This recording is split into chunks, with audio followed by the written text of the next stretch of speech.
Hello, very good evening to everyone. Can you hear me clearly? If you can hear me clearly, please let me know so that I know you can hear clearly.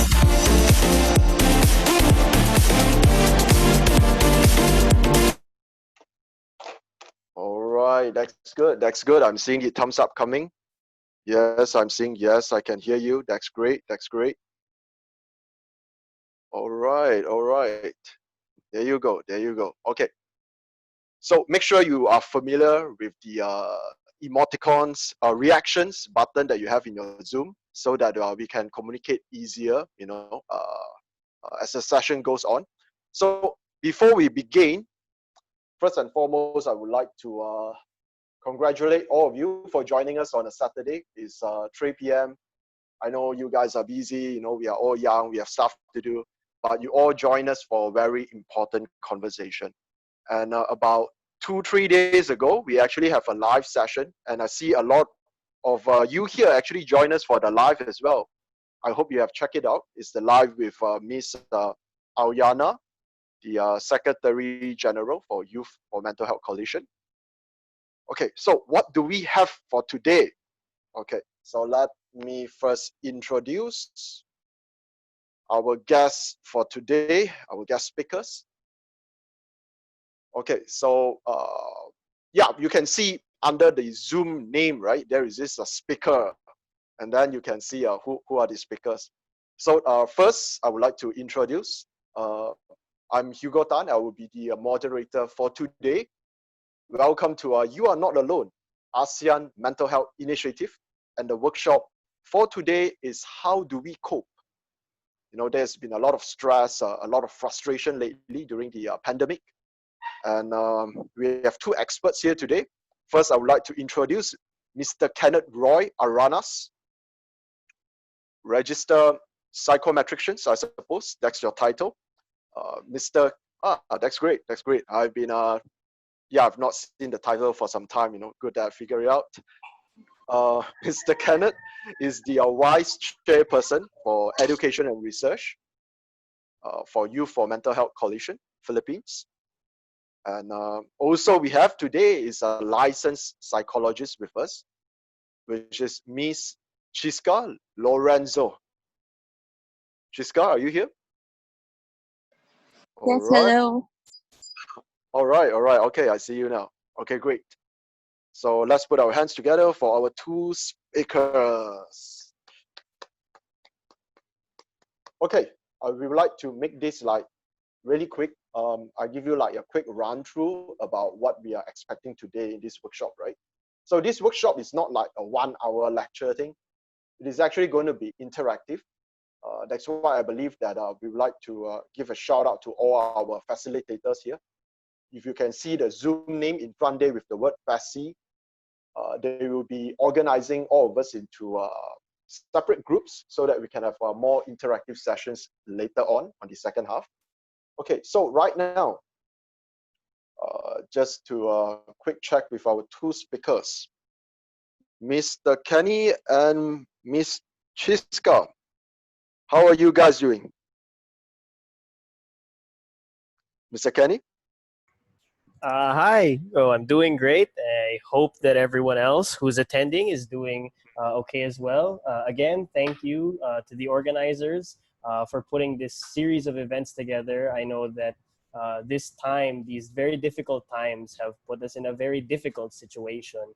And I think everyone, just needs a little push in the right direction, in order for us to get back into our daily lives, in order for us to feel a little bit better about everything that's going on in the world. But right now, I'm doing really great, really excited, and I really hope that we have a very fruitful session for this afternoon. Chi? Hello, good afternoon. It seems a gloomy day today, but I'm feeling good as well. And thank you so much for this opportunity with One ASEAN Rotaract. I hope the viewers and participants as well to feel good today, even though the weather is kind of makes us feel gloomy. Thank you. Thank you, Chi. Thank you, Kenny. Good to have both of you joining us today. So before we go into our like more deeper topics, right now we understood it is a pandemic, and we often joke that it is during such a difficult time that mental health finally is being pushed to the front, right? And in the past couple of months, people has been aware of the effect of the pandemic on mental health. Basically, we see a rise of cases in depression, in abuse, in substance abuse. So, Kenny, let's start off with Kenny. Just now you mentioned a bit about the situation. I'm glad that you are doing good. When we are talking about stress, right? As the topic that we have today. Previously in the live session, some people ask, how do we know whether a stress is beneficial or not beneficial, as in stress and eustress? If for you, how would you differentiate it? Well, actually, if for a lot of people, many people are actually not aware that stress cannot actually, you cannot actually get rid of stress in your life. That's something that many people, I think, seem to forget, is that no matter what happens in life, no matter what stage of life you're in, there will be stressful moments, whether that be finances or grades or relationships. Right now, it's public health. So we're looking out for our health, and that's causing a lot of stress. But actually, people can use stress as a motivator. If you use stress as a way to motivate you to do better, then actually you're using stress to your advantage. Miss Chi and I are both teachers. So we also explain sometimes to our students that stress is a normal part of life. And there are actually two types of stress. There's, I think we're familiar with the negative kind, which is called distress, and the more positive kind of stress, which we call eustress. That's EUSTRESS. So eustress is the good kind of stress. That's when you use stress to your advantage, or when you use it to motivate or push yourself to do something that you normally would not feel if you were not in a quote unquote stressful situation. And of course, we've all experienced being in a state of distress. Again, as I mentioned, you cannot get rid of stress in your life.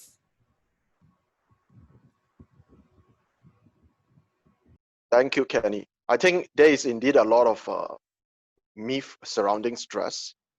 And one of it is people believe that stress can actually be eliminated. So they are getting even more stressful when they realize that they can't, take away the stress. Uh, of course, right now we have Miss Chi as well. I think it's always good to have a psychologist around.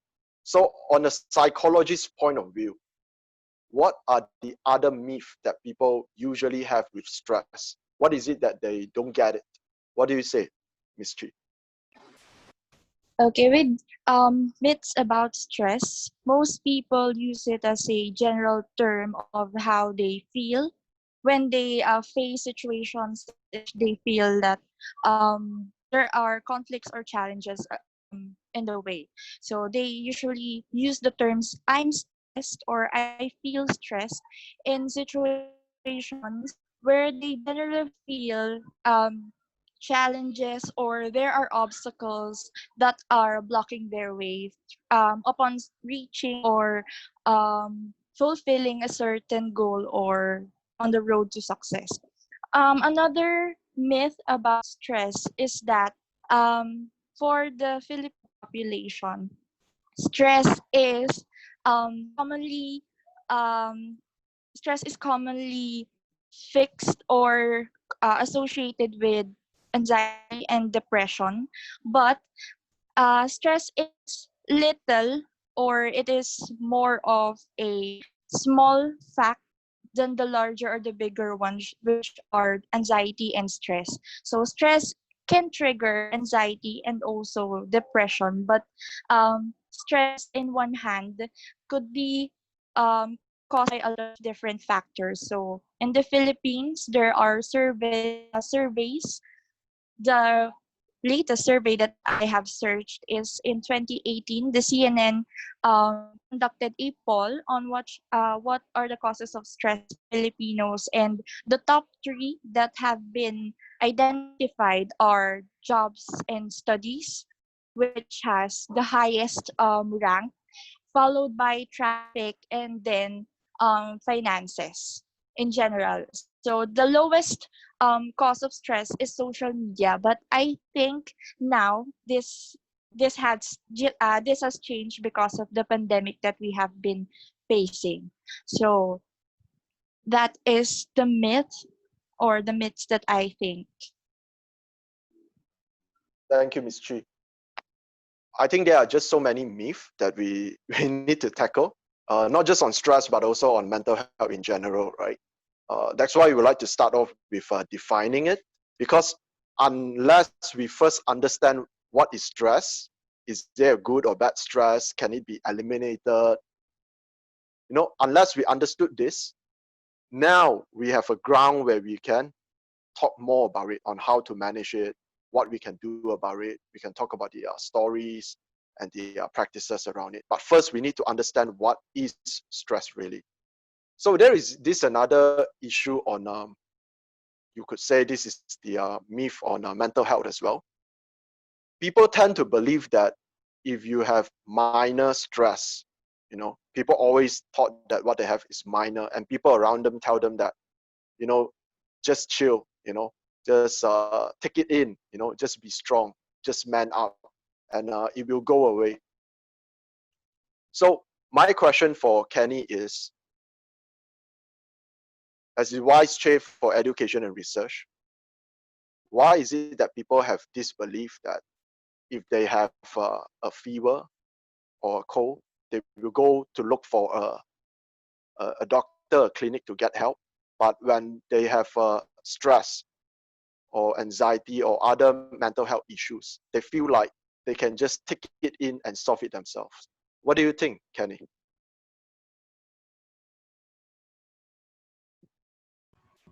Sorry, I was muted.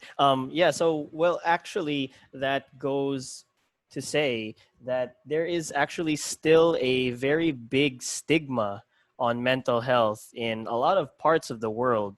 Allow me to just highlight one of the parts of the definition of mental health. So, in the definition of mental health given by the World Health Organization, one of the ways that one of the identifying things for mental health is that we need to be able to cope with the normal stress of life. And that's what I was saying earlier, that stress is a normal part of life. Okay, no matter what phase of life you're in, there will be stressful instances, whether you're a kid, a young adult, or you're retiring soon. There will always be something stressful in your life, and people often have this misconception that um, you know, you can just, it's okay, it's normal, it's fine, suck it up, be a man about it. But as a person, there's only so much stress that we can take. And a lot of people don't know their limit on how much stress is too much stress. And so I think that this is also a bit of an area, a gray area in terms of mental health, because people don't yet understand themselves well enough to say that, okay, I think I'm experiencing too much stress. If perhaps you're someone who's always, very busy, you have a lot of activities to do, you're spread out very, very thin, every hour you have a meeting, you don't know when eventually it will be too much. You have to go here and there and everywhere, and you're a student and you have work and you have a relationship. There's so much going on with your life. That's just one example of an instance where you may not know if there's too much stress in your life. And I think one of the things we need to talk about in terms of why that's the case is, again, the misconception on mental health, that stress is just something that, it's just kind of there, uh, but it will just be there until you tackle the problem. But I think people eventually realize, maybe when it's too late sometimes, that, okay, so this is how I deal with my stress. I know that this is too much stress in my life. and it takes a negative effect on their mental health. And that's why the World Health Organization has said that in order to have good mental health, we need to be able to deal with the normal stress of life. All right. I think that's a good, good reply from Kenny that we have. I think sometimes it's okay to be not okay. And Maurice, Bacham, great, great. Yeah, keep those questions coming, right? We are going to pick it right after this. So just to give some time for Miss Chi to give her response as well. The question is, I know it's okay to be not okay, but how much is too much? What kind of symptoms that we all should be aware of when we know that we have actually reached our limits of stress? What do you say, Miss Chi? Okay, as for the symptoms of stress to us, there are a number of possible symptoms that can be seen if one is experiencing stress. So the first one is impaired task performance and cognitive functioning. So if one person experiences stress, mostly in work and in life and also in studies, the availability of tasks at hand is piling up, and then since there are a pile of works in front of him or her, then the anticipation of having too much to do causes a range of stress depending on how anticipated, if that is a big problem for him or her or not. So impaired task performance hinders the person's anticipation of this the availability or the uh sorry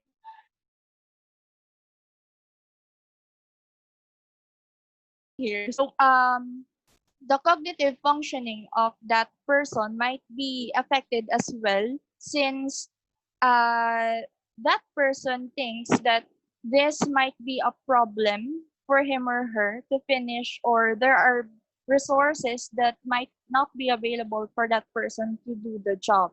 Another is that when it comes to decision making, people tend to have difficulties when faced with two options. Starting with two options. If you have watched the TV series The Good Place, if you know Chidi Anagonye, so this person, this character in the TV series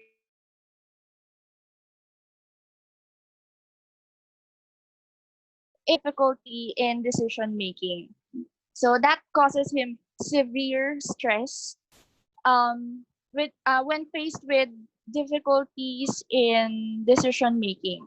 So other possible effects of this, when we talk about the psychological effects of stress to us, is that it could trigger health and mental health issues. Particularly, it could cause difficulties in sleeping. It could also cause depression, anxiety disorders, and post-traumatic stress syndrome. So, this psychological disorders can affect the person experiencing stress in a severe level than those facing tasks when it comes to decision making and cognitive functioning. So the severity of stress, as you're asking a while ago, how much is Too much. um, how much is too much? Yes. So we can say that little stress can be found in individuals having difficulty in focus, decision making, and cognitive functioning or task performance. And the highest intensity are those connected with psychological problems and disorders, particularly sleeping, the traumas associated with a stressful situation, and also depression, as some people are having difficulties in coping and finding ways or strategies on how they can cope with the stress at hand. Also, there could be a number of physical illnesses. Um, I'll share my experience with you last year when I took the board exam for psychologist. I experienced what we call the psychosomatic disease or psychosomatic symptoms. So these are symptoms or real physical ailments associated with stress or other psychological factors. So as I am taking the board exam, I experienced um, headaches, I experienced tummy aches, and I also been having fever, high fever during that time, which is not normal um for me because before I took the exam, I am feeling well. I am healthy.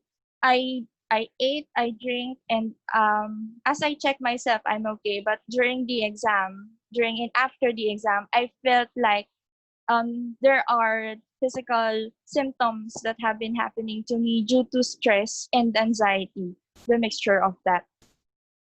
So there are also a number of positive effects of um, stress to us because we might think that stress is only having negative effects to us, but there are a number of positive effects of stress to us. So, as we all know, feeling or having stress can lift up our our motivation to do things rather than anticipating that that could lead to unfinished business. So it could promote adaptation, resilience, like most Filipinos are known. We are known for having a great deal of resilience when we face stress.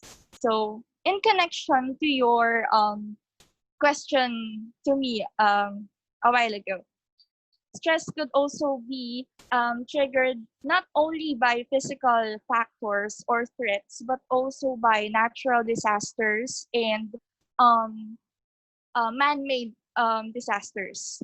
So Philippines, like what is happening right now, I think this rain is caused by a low pressure area or typhoons.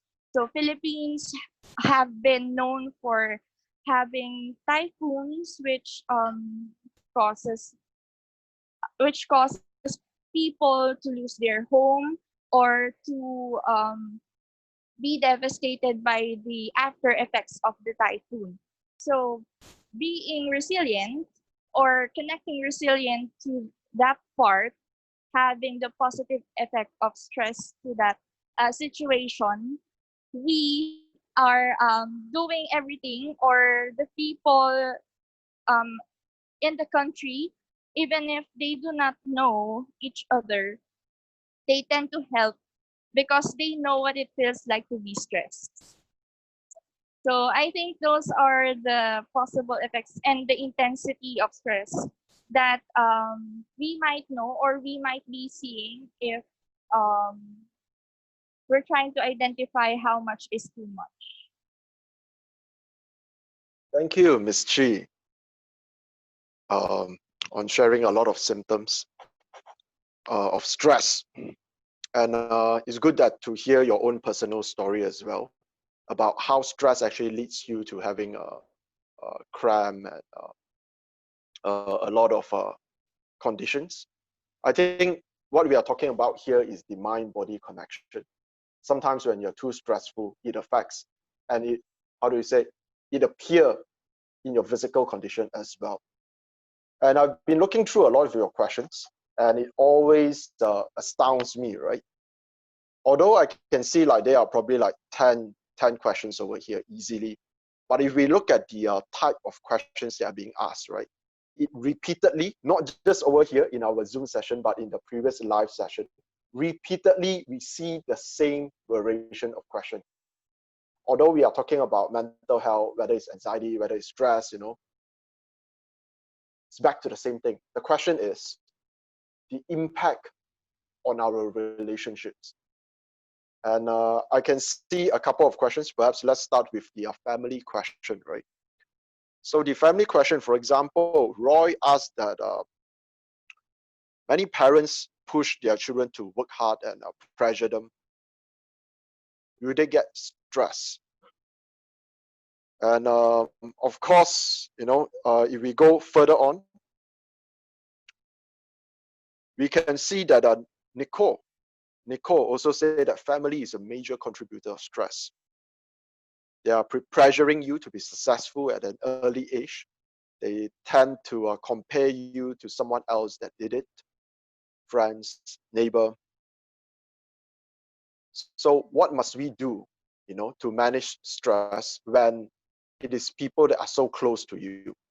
Obviously, you can't cut them off. Obviously, you can't run away. So what do we do with people that are close to us, where we cannot push them away, but they are there and they are contributing to our stress? How should we manage it, Kenny? Well, I know that family can sometimes be a very sensitive topic for some people. Many people maybe don't want to admit that their family is the cause of their stress, but it is a reality of life, and there are lots of people who are feeling the stress brought on by family, especially, like, for example, not only in the Philippines but across many Asian cultures. There's a lot of family parental pressure in order for us to get into a good university, get high grades, do well in other extracurricular activities. I'm not trying to label all parents. I've also experienced that every once in a while. But we have very strong values here in Asia, and I think that really shows in the kind of upbringing that we have. And so, um, in order for us to actually move forward from these kinds of difficult people, if you want to call them, although in many parts of the world, uh, your family is your strongest and closest support system. Again, many times we seem to notice, we mental health professionals seem to notice that our family may also be a cause of the stress. And we can't just like run away from home, or just suck it up until we're old enough to leave the house. Eventually, if you do want to have a more positive mental health and a more positive relationship with your family, you will need to address these issues. Um, there is a saying, there is an idiom in the English language: you cannot teach an old dog new tricks. So there may be people in your life, maybe other relatives, or even your parents, who maybe are, will not call them ignorant to mental health, but they don't actually see that mental health is a real growing problem in the 21st century. And so one of the most important things that we need to realize is that we also need to do our part, okay, in educating other people, not just our friends, but also other older generations, about what mental health really is. Um, there are a number of resources online. There are a number of videos, educational videos for people to watch. It's really easy to understand what mental health really is if you just take the time to want to understand. But again, there are some people who are a bit stuck in their ways, and we can't actually change that, because no matter how much we try to change, we know that some people will not, and it's not for us to determine whether they will change or not. And so when we move into this kind of thinking that our family is the cause of our stress, that is the first step. That's acknowledging that there is a problem that I am currently facing, and my family is one of those problems. So as a mental health professional, I am a psychometrician, so I am basically a psychologist in training. Um, what I see from a lot of my clients also is that when the family is the cause of the stress, we really need to tackle and dive into the deeper understanding of why the family is the problem. Is it what is the dynamics with the relationship between you and the people who are causing you stress? And so, it doesn't happen overnight. You can't just say that your parents are causing you stress and then the next day you're gonna be okay with it. Suddenly there's no more stress. It might go away temporarily, but the real underlying problem is something that you may need to talk to someone about, whether that be a close friend or a professional. Preferably, it would be great if you could talk about this with your family members and go um, and really discuss, be open with talking about mental health and why this is a stressful situation. And actually, we have actually seen that positive communication in early childhood does in fact lead to more openness in adolescence. That when you hit that like 13, 14 years old, you want to be really independent, really rebellious. But when you reach that point in your life, if your parents have not given you that kind of positivity that you're kind of looking for, then you may turn to being more passive aggressive towards your parents. So this is just one of the things that I would like to highlight, is that um, our family should be our one of our closest and strongest support systems, especially in the culture that we have. Many Asian cultures are very family oriented, and so there's a lot of ingrained value that we need to talk about in terms of mental health. And it's becoming a growing problem across different Asian cultures, especially. How do we reach out? How do we communicate the problem, the topic of stress and mental health, to older generations who may unknowingly be causing us stress, us, the younger generation? All right, Kenny. I think Kenny highlighted a lot of issues, which is the Asian family dynamics, to be fair. Um, it's mostly about the culture that we grow up with. And it doesn't matter whether it is Indonesia, whether it's Philippines, it's Malaysia, we are all kind of the same when it comes to the family, right? Because we have such a culture where open communication might not be the thing. Open expression of love and care might not be the thing as well. So when Kenny mentioned that family should be our pillar, should be our support system, it makes us question, right?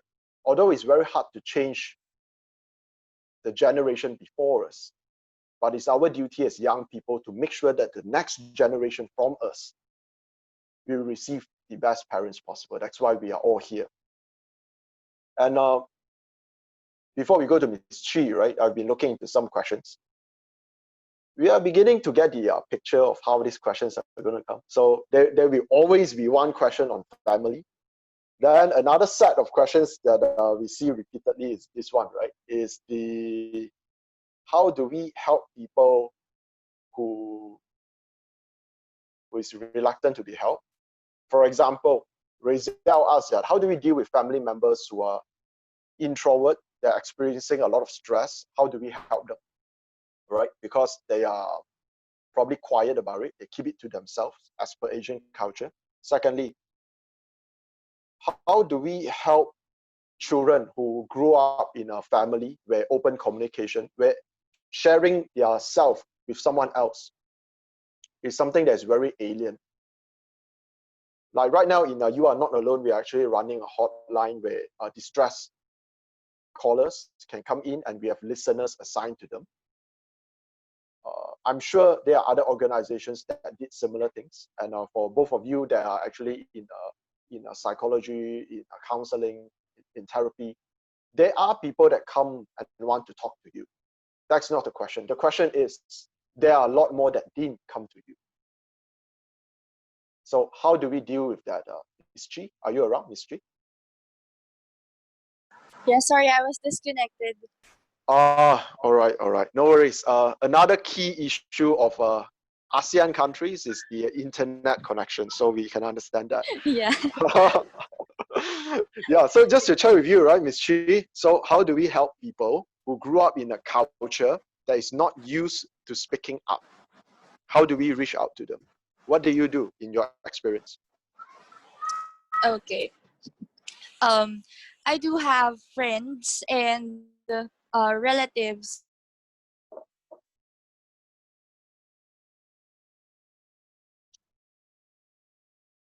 Patience. We will be reconnected shortly. Um, while Miss Chi is coming back, I think that Shaira has also said similar things. Why is it that some people get stressed when people are reaching out to them, even if there are people that are close to them? How should we handle the situation? And should we keep reaching out to them, or should we give them some space? A question of how to help people. So, Miss Chi, are you back? Maybe we can go to Kenny first. Kenny, you have a response to that? Which question in particular? Question on how to help people that is hard to help. Should we give them space, or should we keep on trying to reach out to them? How do you help difficult people? Well, I guess I could frame it in this particular way. Um, we mental health professionals do not force our services on other people. You know, we don't force other people to go see a psychologist or go see a doctor if they're not ready yet. You know, it's counterproductive for you to force someone who's not ready to open up about themselves. But in terms of when people get stressed, when people reach out to them, even if there's someone who's very close, that's really more of a personal problem. And actually, there's nothing wrong with feeling a little stressed. If someone came to me saying something like, Kenny, I have a very big problem. Can I talk to you about it? At first, I would, my initial response is, oh, what's wrong? What's the problem? There's a little bit of anticipation and stress on my part because I'm not sure what the kind of news will be. If it's someone who's very close to me, did something really bad happen? There's a lot of things going through our mind when people come to us for help. Okay, and there's nothing wrong, okay, from a mental health perspective and from a practitioner perspective. For me, if you believe that you might not be the best person to listen or to help this person, then I would recommend, and we always tell people this, we would definitely recommend that you reach out or refer the person to someone who can. Okay, that may be a young professional that a mental health professional, or a lot of people think that it's not okay to say no when someone tells you a really big problem. Um, if someone comes to me with very big news, there are many times where I have actually said, um, as much as I want to help you in this moment, I don't think that I'm the best person who can help you.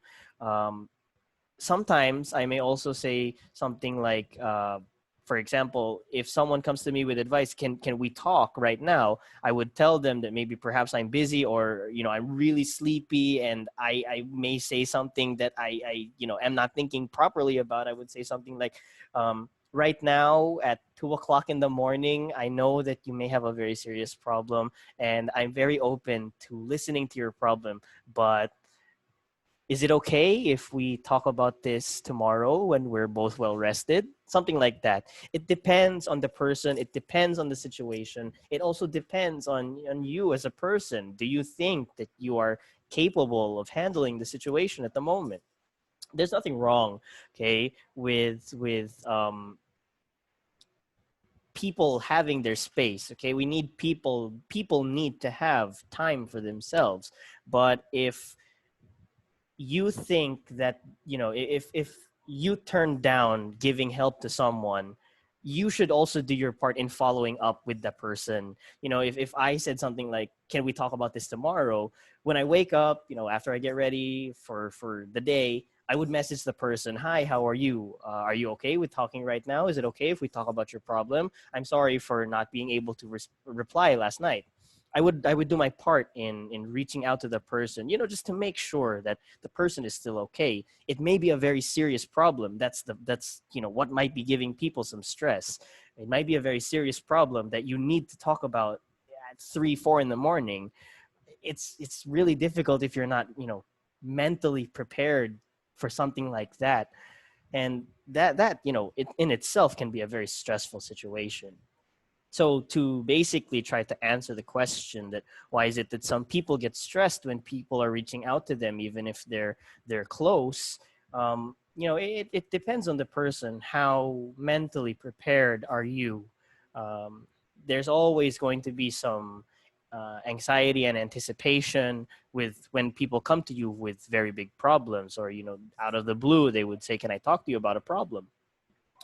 It's okay if they themselves want to distance themselves, but please do your part. If someone attempts to talk to you about a serious problem, do your part in also following up with that person, when you are also available. Hey, I'm here if you need someone to talk to. Maybe that's not now, but I'm here if you need me, something along those lines. All right. So Kenny has answered it.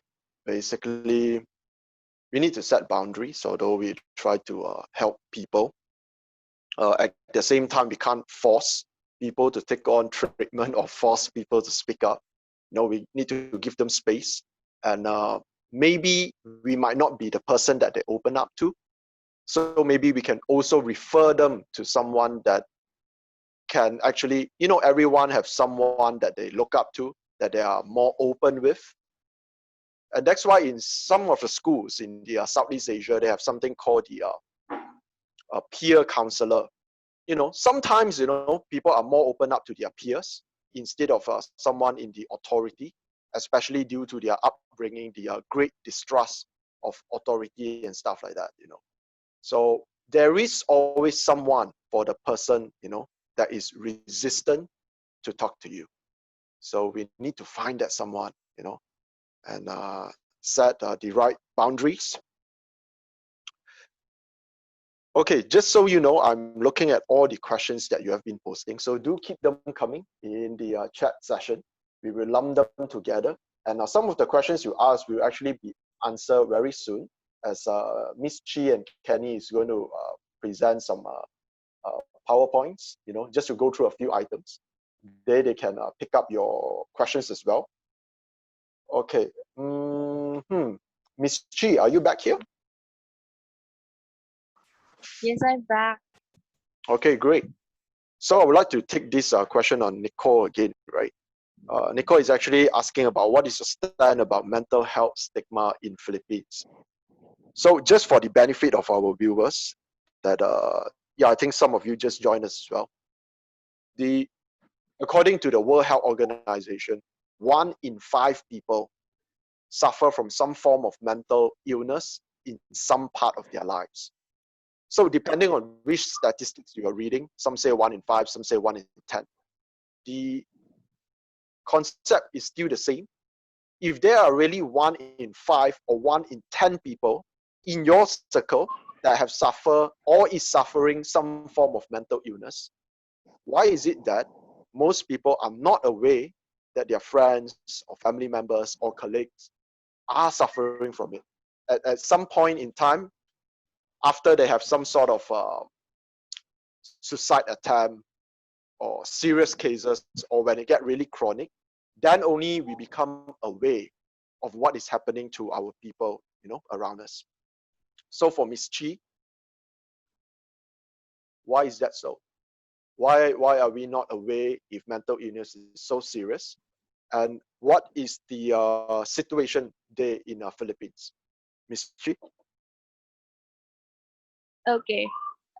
With regards to your question about why are some signs and symptoms of mental health issues or disorders are not seen, or why are people around that person is not aware of the well-being of that person. It is that the reason is because not all signs and symptoms of mental health concerns are overtly projected by that person. Not all people, even if for example Joker is projecting that he is happy, he's not really happy. And most of us, we have the tendency when we are asked, "How are you?" We have the tendency to respond without thinking, "I'm okay," when in fact we are not really okay. We are just reserving the information or the feeling that we are really having right now to be expressed with those people that we trust. So even if we are surrounded by our friends, family, or our closest people, or the people that we love, we cannot really express those feelings if we do not trust, or if we are not ready to show it to them. And as I've said, not all signs and symptoms can be seen by anyone. We might be happy at such point that the person see or saw us, but there are times when we are alone. Most especially, research showed that most people tend to feel lonely or tend to think of negative thoughts at night. So when most people or the general population sees you during daytime, or maybe when you go out with your friends, they see you or they think that you're happy because you tend to smile a lot, you tend to be happy, you tend to share your experiences as well to them. But what happens when you go home, go to your room, and spend the night alone? Most of us have our own rooms in the Asian cultures. Um, so those things that happens mostly at night or when we are alone are the things that might trigger or cause the negative thoughts that we might be or that might cause the mental health concerns. So as the survey, or as the World Organization stated, that there is 1 in 5 people that experience mental health are already there. And here in the Philippines, even before the pandemic strike, or even before this COVID-19 pandemic, there is also a statistic, or there are also numbers of mental health cases that are present. And so what we are trying to do is to um, not only reach out to them, but there is a law that is still in progress, I think, the mental health law that aims to focus more on the general welfare of the people in the Philippines, not only because of the pandemic, but because of the rising numbers of depression and other mental health related concerns that are diagnosed or not yet diagnosed. We, as an organization as well, the Youth for Mental Health Coalition is a um, organization in which it aims to help people to be more aware and have their safe space in sharing. For example, they have been experiencing, or they have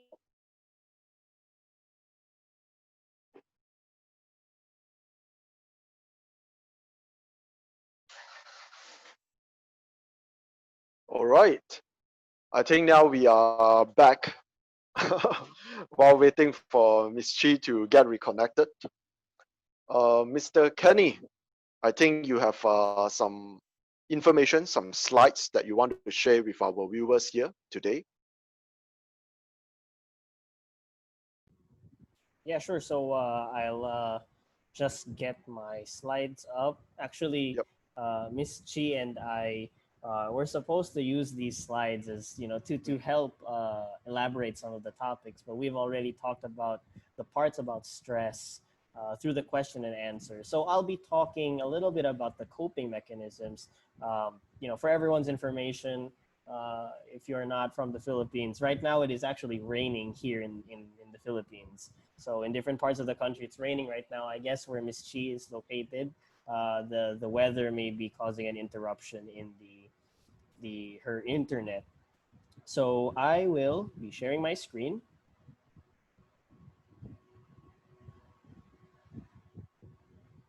Okay, so you should be seeing my screen right now.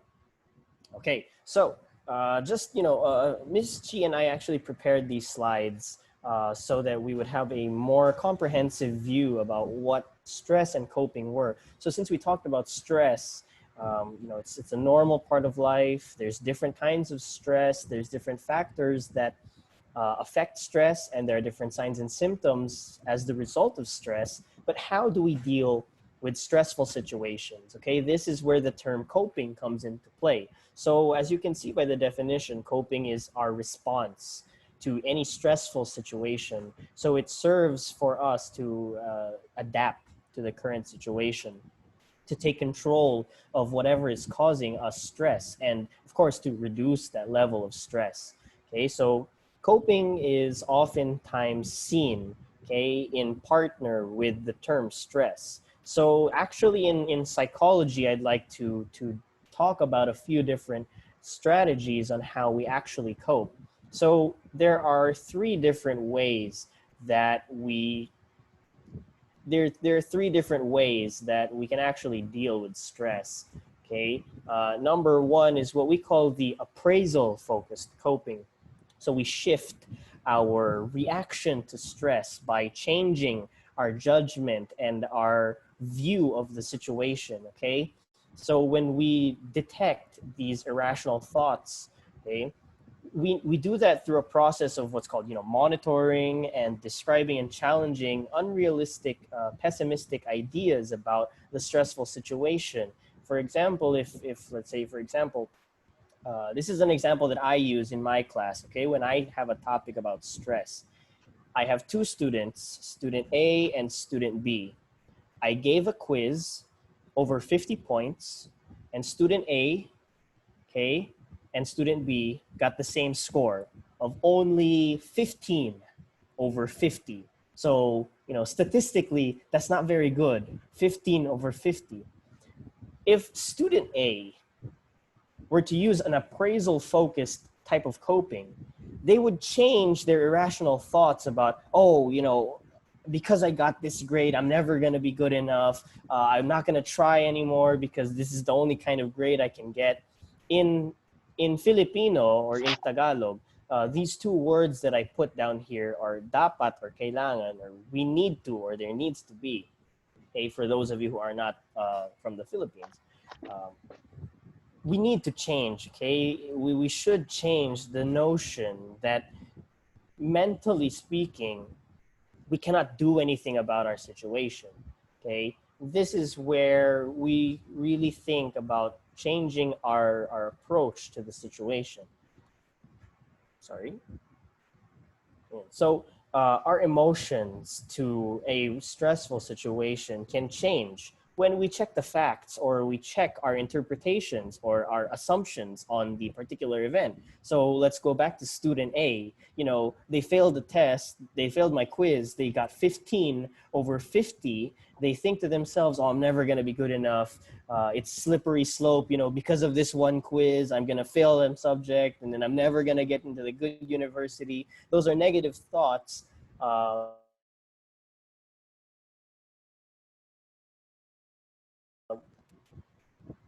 Those are negative thoughts that are present in our mind. But when we think about how we actually are able to change that, our emotional response will be different when we think about the facts. Okay, why did I fail this test? Maybe the reason that I failed this test is because I didn't study enough. Okay, that's changing the cognitive aspect.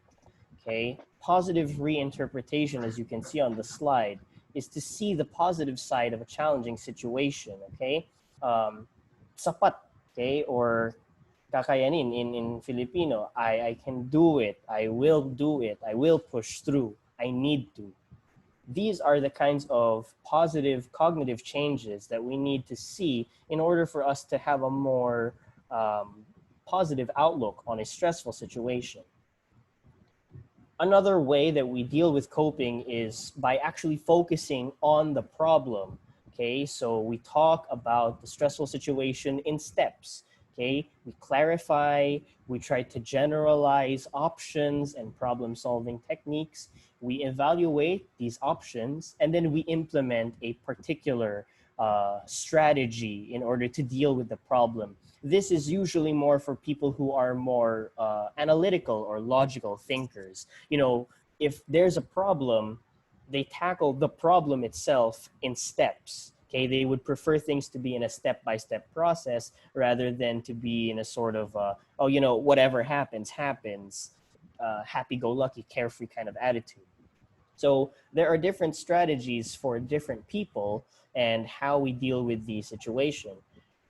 So one way that we deal with problem-focused coping would be through social support, okay? Maybe through a support group or through different management techniques of stress and our time, okay? These would be some of the examples of problem-focused coping. So if we go back to our example of two students who failed my quiz, student A may think that they're not going to do anything right, but they realize that the reason that they failed was because they didn't study.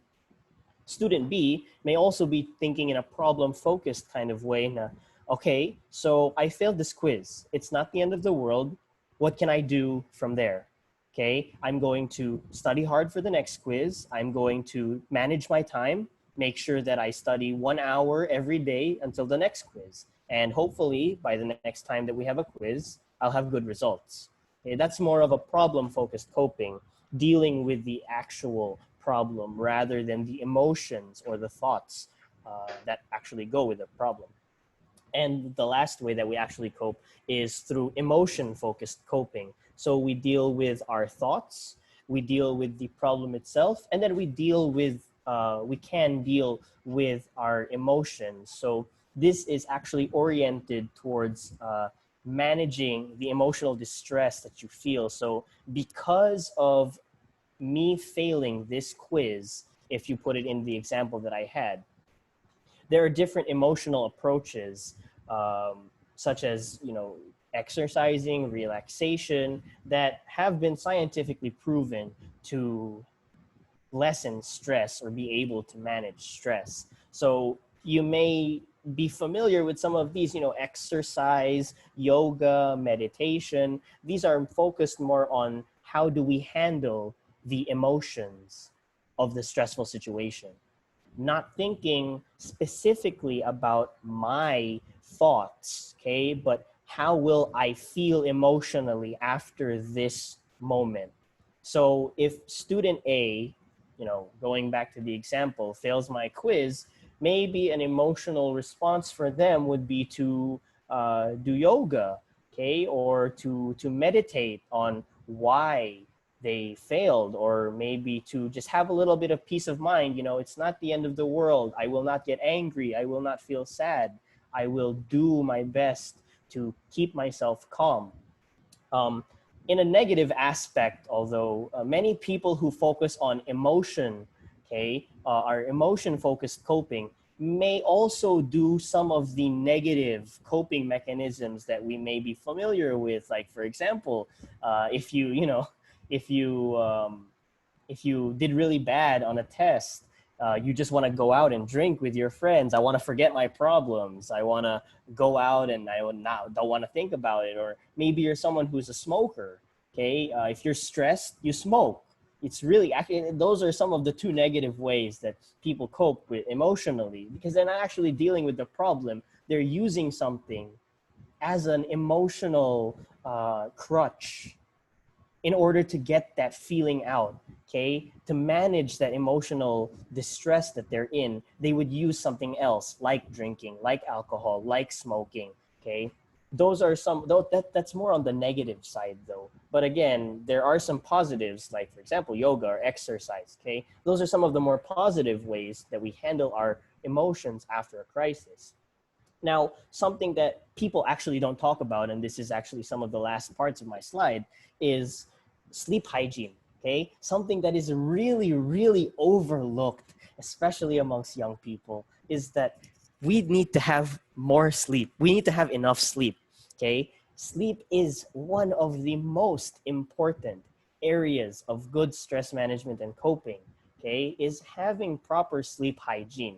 Okay, maintaining a regular sleep schedule in order to take care of your physical and mental health. Because, in fact, there are numerous studies in the scientific community that can positively attribute enough sleep to better concentration, higher motivation, better mental health. Those are scientifically proven facts. But as we are very busy with our lives, sometimes not everyone gets the recommended 7 to 9 hours of sleep every day. A lot of times, especially if you're a young university student, there are times where you get no sleep at all. I think we may have all, if you're a college student, you may, have been through a night of studying or a project. You barely got any sleep and you still had to do something the next day. You prayed that the coffee would keep you awake in the morning. Sleep is such an important part of mental health. And so some of the ways that we can maintain good sleep hygiene are to only sleep as much as we need to. I know that sounds a bit counterproductive for some people. After a long week, I deserve a long sleep. I deserve 12 hours of sleep. But actually keeping your body and your mind in a regular cycle of 7 to 9 hours of sleep would actually be more beneficial to your health rather than getting 4 hours of sleep Monday to Friday and then sleeping for 12 hours on the weekend. You're not actually coping up with the demands of the sleep that you need. Just some other things, I'm not going to discuss all of these, but exercise, again, can be a very positive way to help keep, to have better sleep. But don't exercise, right before you go to sleep. Okay. I know that, it may seem okay that, okay, I'm going to exercise and then I'm going to take a shower and then go to sleep because I'm tired. But actually your body still needs time to rest.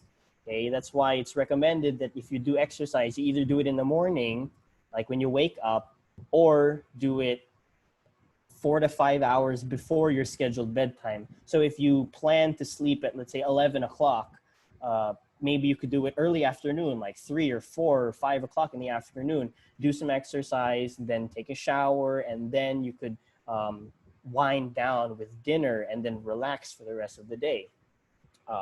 Try as much as possible to avoid caffeine after lunch because, if you take caffeine after lunch, you may see negative effects of you staying up longer than expected. Again, for a regular college student or for a young professional, it's pretty normal for us to, have a coffee or a tea in the afternoon because we need to keep ourselves awake for the rest of the day. But actually something that we also need to think about is something that we also need to think about is that we should not, take any alcohol before bedtime. A glass of wine or maybe a few beers every now and then is okay, but immediately sleeping after drinking is actually not recommended across all health professions. Okay? Please avoid smoking at night. I know that sometimes people have this tendency to do that. They need to smoke every now and then, but as much as possible, please try to avoid activities like this, especially within an hour of your scheduled sleeping time.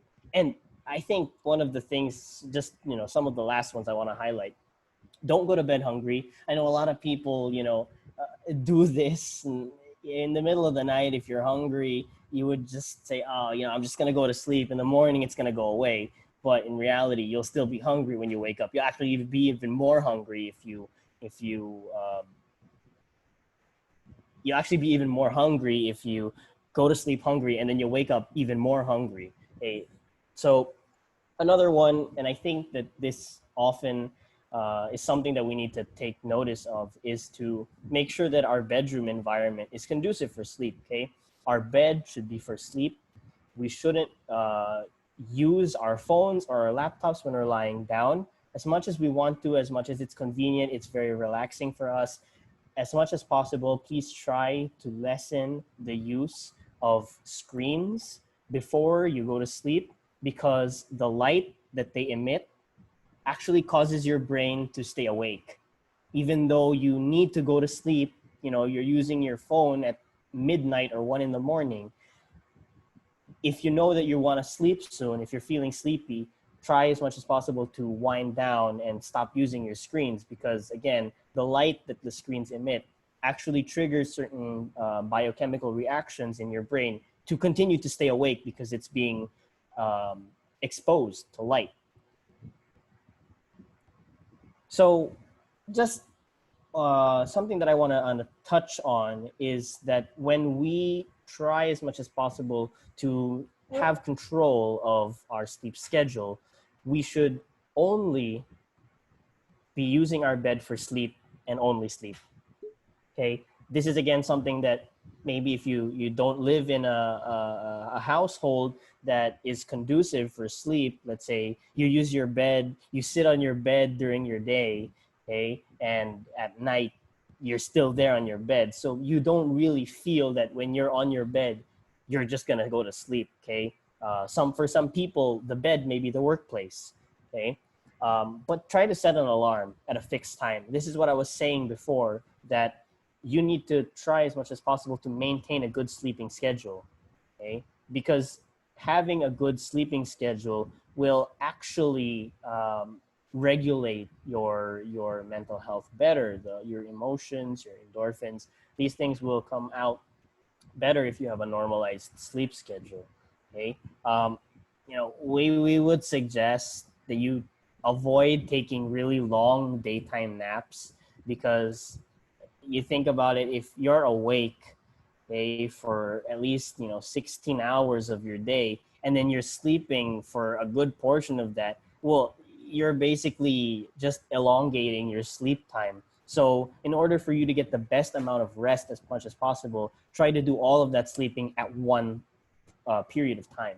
Okay, and something that I want to highlight on is that, oftentimes if you can't sleep, we often feel a bit restless.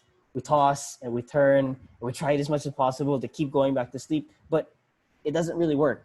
Okay, science has proven that if you can't sleep after around 20 to 30 minutes of lying down, you are sleepy but you can't actually go to sleep, get out of bed, do something that would make you feel a little bit more sleepy. Maybe have some milk or a drink or something like that, or read a book, and then go back to bed when you're sleepy. And again, science has proven that if you continue to do this, you will eventually fall asleep. It may happen once, may happen 3 times, but if you actually can't fall asleep the first time you go to bed and you just keep tossing and turning and you can't fall asleep, then it would be best for you to actually get out of bed first and then just return when you actually feel sleepy. So I'm not actually going to talk about this in too much detail, but other coping strategies that people do are, for example, deep breathing exercises. Okay, so many people do this for yoga, for meditation, for mindfulness. They try as much as possible to calm their breathing, to slow down and just think about their body, focusing on their mind and their breathing techniques. So so I put an animated GIF here that's General Iroh. If you're a fan of the Avatar: The Last Airbender series, one of the deep breathing techniques, okay, is a very simple 5-4-5 method. What does that mean? Okay, we breathe in through our nose for 5 seconds. We hold our breath for 4 seconds, and then we exhale through our mouth for 5 seconds. Okay, that's a 5-4-5 method. It's a very simple, easy, deep breathing technique that you may be able to do in your daily life. When you do deep breathing techniques, though, for example, please try as much as possible to be comfortable. Close your eyes, and just focus on your breathing. Okay. So if you want to do this, in your own time, again, the simple 5-4-5 method, you inhale through your nose for 5 seconds, hold your breath for 4 seconds, and then exhale through your mouth for 5 seconds. Okay. It's recommended that you try this at least 3 or 4 times while closing your eyes. Count slowly. Okay. Don't rush it. 1, 2, 3, 4, 5. Hold. Exhale. 1, 2, 3, 4, 5. Don't do it like that. Really count. 1, 2, 3, 4, 5. Hold it.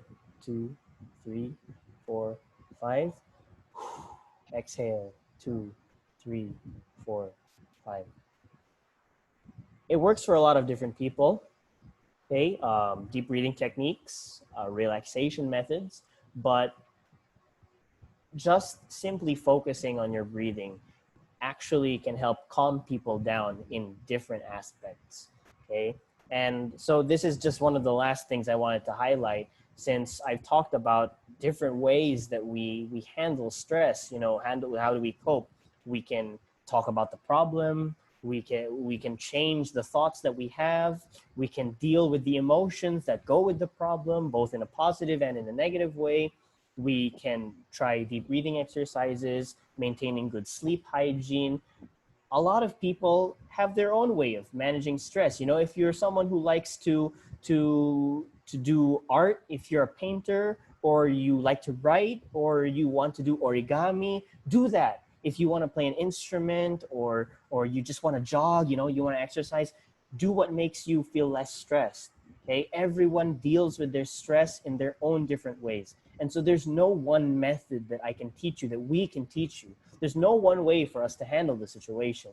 But however you feel that you're able to deal with your stress, that's what you should do. Okay. Um, you know, we are here to help as much as we can. That is the end of the slideshow, but that isn't the end of our discussion for today. So, okay. All right. I think that has been an interesting sharing by Kenny. I love that the how they have these categories for different coping mechanism. If someone is a logical problem solver, there is a method for it. If someone prefer the more emotional method, there is another one for it. And to go all the way until the last A bender references to breathing, that's a cool one as well. I'm not sure how popular is the show across Southeast Asia, but I know a lot of people actually watch it. Okay, yeah, as promised, it's time for us to pick up some questions. Maurice and New Win as well. Yeah, it's great to see Cambodia is here, Vietnam is here, Philippines is here. This is truly a very ASEAN event. This is definitely the start, because we just had our first live session and this is our first workshop. I just want to share with you there are a lot more such events that you all can participate. Coming soon, it's all online, so that we can bring the whole Southeast Asia together. In fact, I think it's in about 2 weeks. In about 2 weeks, we have something called the ASEAN Universality Conference. So it's a 3 days event where we have various speakers from politics, economics to culture. There will be performances from each country. I'm not sure if you are aware of your representative. And there is a pageant as well. So if you'd like to find out more, do follow us at Roadtrack 1 ASEAN on Facebook for more information. Remember to vote for your Mr. and Mrs. ASEAN. Okay, now, Morris.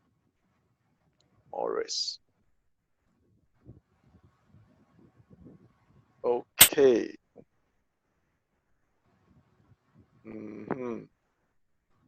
Okay, Maurice has a couple of questions, but if we look at the nature of it, it's mostly Maurice is trying to say that currently everyone is experiencing a lot of stress due to the new normal, disruption of how their day-to-day life is. And we tend to somehow channel this stress into the people that we live with. How does stress manifest in our behavior? I'm sure our fellow speakers could see that in the chat room as well. And the second question is, there's a rise, there's a spike in the cases of domestic abuse and teenage pregnancy. Is this some sort of coping mechanism as well? Okay, so to sum it up, due to stress, we have coping mechanism and we channel it in a negative way, right? So is that true? Is Miss Chi around? Would like to give Miss Chi some opportunity. Yeah, Are you I'm back? Yeah, here. great, I'm great, great. back. I'm Yes, sorry welcome back. for the for the disconnections a Has the while. rain stopped? Hello? Hello, yes, we are here. Has the rain stopped on your side? It is still raining very hard right now. Oh, the rain is really not giving you a chance, huh? All right, Yeah. all right. So let's talk about coping mechanism, right? Since Kenny just presented on it, and right now there is a participant that asked about it. So let's Okay. talk about negative coping mechanisms, right? How do we deal with it? Can it be corrected? And all these cases of recent uh, pregnancy, domestic abuse, self-abuse, are all these some form of coping mechanisms as well? Is she? Okay. Um, Domestic abuse, physical abuse, and also sexual abuse are some examples of negative coping behaviors that are manifested, especially during the pandemic. There have been a increased case of domestic abuse, most especially in women, because most of the people are staying at home. And as part of the negative coping mechanisms that is happening right now, is expressing the feelings of isolation, the feelings of frustration, challenges, and conflict at home to other people. So there is a um, defensive mechanism we have in psychology called projection. When you have this feeling of anger or this feeling of frustration, of agitation that is happening to you because you cannot do anything, you have been restricted to do things in your own way or as you normally do it before the pandemic happens, you tend to project those negative feelings, negative emotions for you to cope by yourself to other people. It can be people, and it can also be inanimate objects. Some tend to punch walls, some tend to throw things, throw pillows, throw other things. But in the case of those who are asking about violence per se, so, yes, it is a part of negative coping behaviors which should be avoided. Yes, it should really be avoided, but in times like this when you have been restricted to go out to do physical activities and to do the things that you normally do before, you tend to have agitation and anger that is um happening or you are feeling at the moment. So what should we do for those cases who we know about violence? Of course, there are I think in social media posts that I have gone through when I was scrolling around the social media platforms, there are a number of different ways where you can send an signal to someone without the partner or the people who are causing you violence at home or the surroundings, without them knowing that you are basically telling or reaching out to other people to help you. One thing that I know is to do, I think, this holding your thumb inside your fingers. It's one signal or call for help that you have been experiencing domestic violence. And also, there is a post that I have read to uh, share a red dot or make a red dot anywhere in your screen, just so, or in your picture, just so people would know that you have experienced or you have been a subject for domestic violence. So those are some ways on how other people could help you without without expressing it in verbally, or without calling people for help, that the main reason for violence would be alarmed as well. So yeah. All right. Thank you, Miss Chi. Good to have you back. Finally to answer some important, serious questions. All right. Because Nguyen has been waiting for quite some time, so I think we'll pick this one more question before we begin our group activity. So Nguyen asks that how can you detect that you might enter a toxic relationship and that person is a source of stress that negatively affect you? So Miss Chi, once again, would you like to pick that up? Yes, sure. Toxic relationship and a source of stress. What do we do with such people? Because you are already in the relationship, where do we cut off such people? Or do Okay. people feel that they can change another person? What do you say?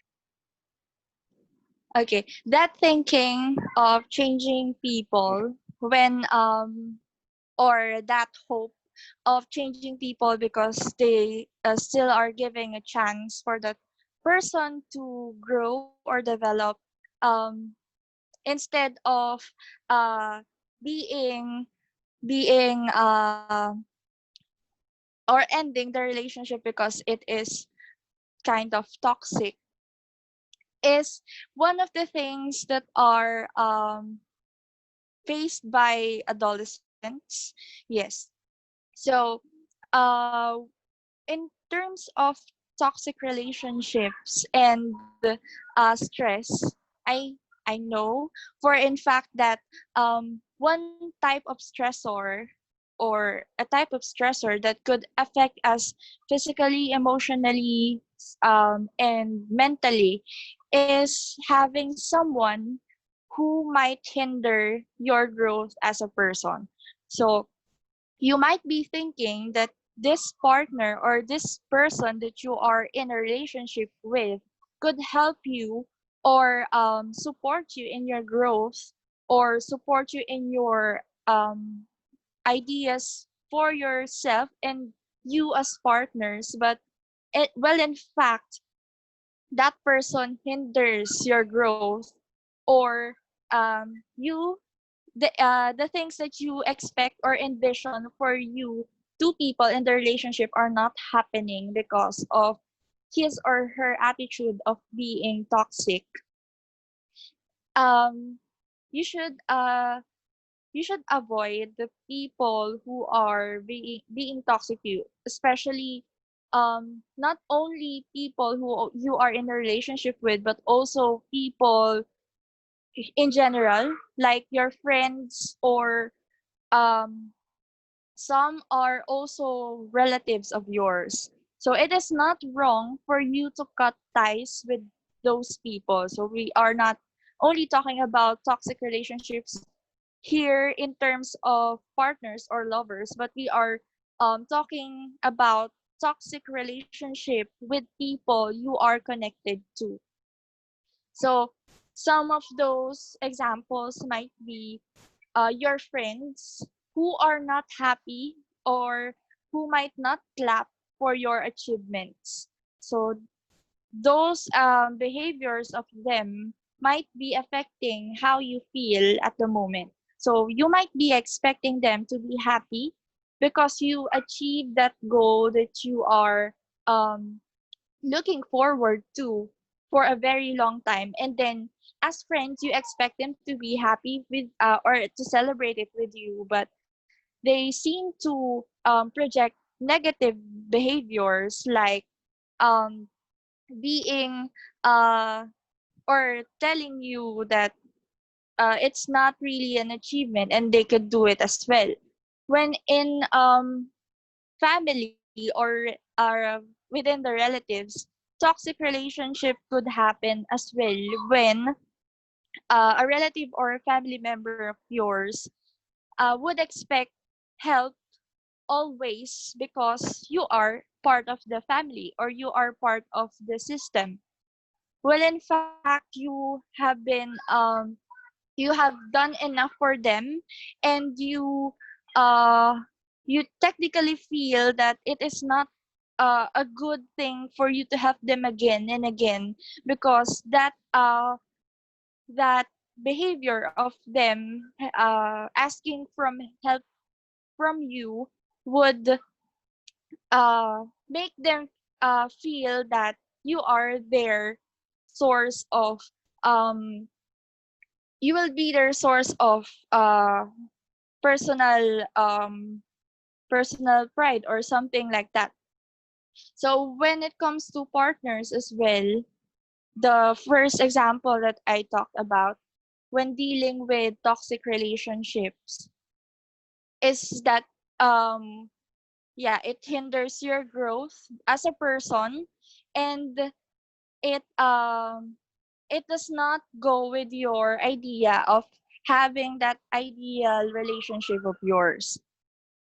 So would you like to probe some question about this?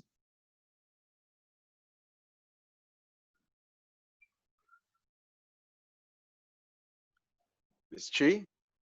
Yes, good to have the feedback from Miss Chi. I think today we have a very fruitful session. And if we really classify, because there are so many questions coming in, right? We have been thinking like how to answer all of them. But if we really classify them into groups, I would say they are all some form of relationship questions. Surprisingly, in a mental health or stress workshop, it always comes back to a relationship question. It comes back to where where can I get help? How can I help others? And how much should I help others? It's all this, it's a variation of all these three questions, and it's becoming so clear, just after 2 sessions. At one point, we are thinking like we are doing a relationship workshop or something. Yeah, but that's what mental health is. It's so difficult because it affects your relationships. Right now, we actually have, of course, once again, we still have 50 people in here. So thank you for all your support. Well done for joining us this evening. But we now are coming into the most exciting session. I think I heard from Kenny that you all have been assigned into different groups. Is that so, Kenny? Is it already assigned? Yes, so our technicals team has already assigned the participants to a separate breakout room. And again, so I guess I'll just do a bit of explaining on what's going to happen. So all of the participants have been assigned to a random breakout session. There, as you can see in the participants panel, some of our attendees have the term FACI or facilitator in front. So each room has one facilitator, or sometimes maybe two, facilitator for the room. And what you're going to do is you're going to, just have a little bit of a sharing since this is a breakout session. Maybe you could integrate some of the things we talked about, but this is more on a personal level, okay? So each of the facilitators has a guide, but just so that the participants will also be guided, the facilitator will say this again to you once you reach your rooms. But for around 15 to 20 minutes, we'll be having a sharing on two questions that I will be sharing with you. Number one, what was a particular stressful experience that you had during this pandemic? Okay, so number one, you can share a particular stressful event or experience that you had during the pandemic, as things are going on right now. And number two would be, what are some best practices that you'd like to share with your fellow group mates on how you personally manage stress and coping? Okay, so again, your facilitators will be reiterating or re-explaining to you the two questions. There's just a bit of an icebreaker. I would really recommend everyone to start by introducing yourself and the country that you're from, and allow the facilitators to move the conversation from there. So this should take around 15 to 20 minutes, depending on how much is shared. Again, since each group has around 6 to 7 people, we really want as much as possible to maximize the 20 minutes. So after 20 minutes, everyone's going to come back, and then we're going to be able to synthesize all of the good points that were mentioned. Okay, so yeah, we'd really enjoy. We're really happy that everyone has their sessions already. And Hugo, if you have anything left to say before we actually break out into our sessions.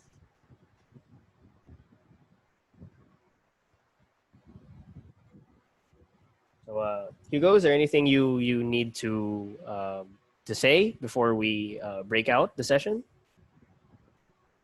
I think for any workshops, the reason why we have workshops and not just live session on Facebook is because live session is like for public. It's like a public education, announcement.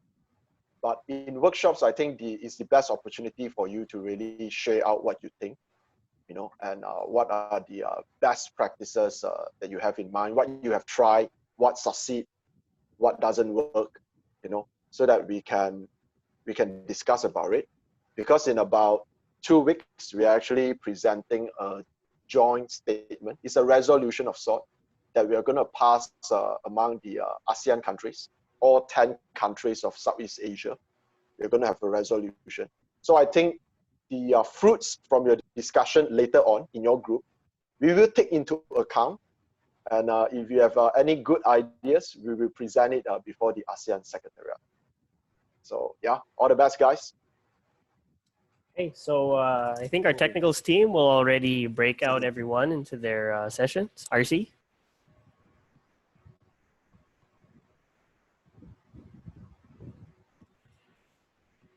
RC, how will this work? Okay.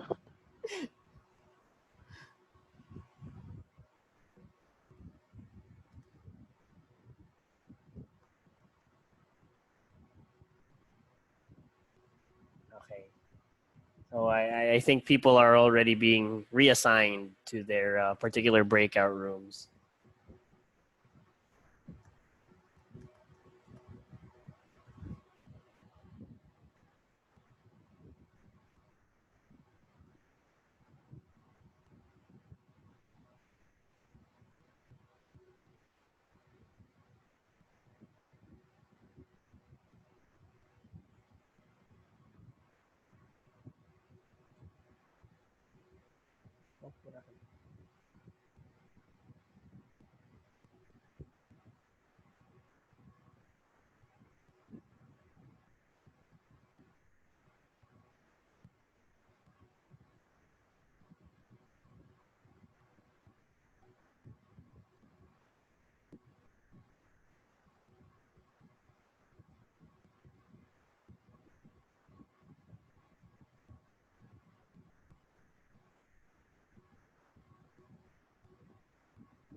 She Hey! Hi. So Hello. I think that everyone here is just tech or admin.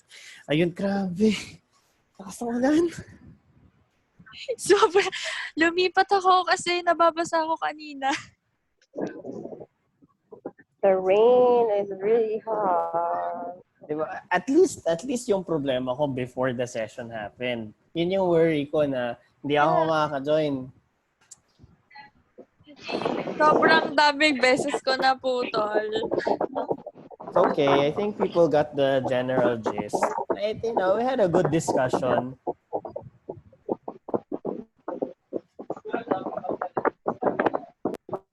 O kaso hindi ko na makita yung ibang questions kasi doon lang sa present yung nakikita ko.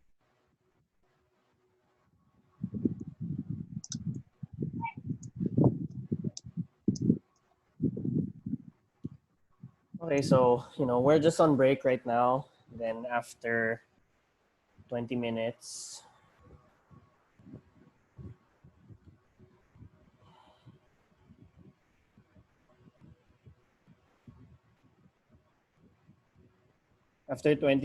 we'll be back here to wrap everything up.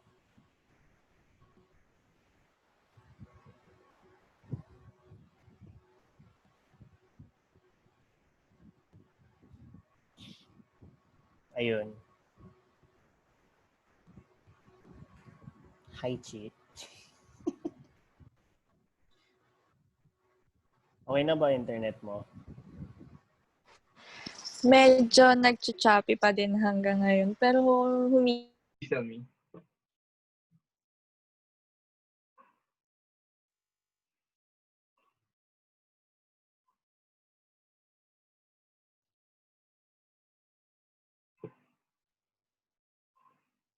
All right.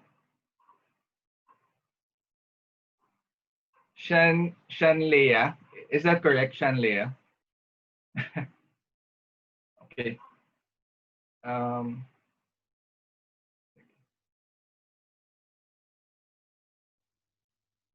Okay, very good. So,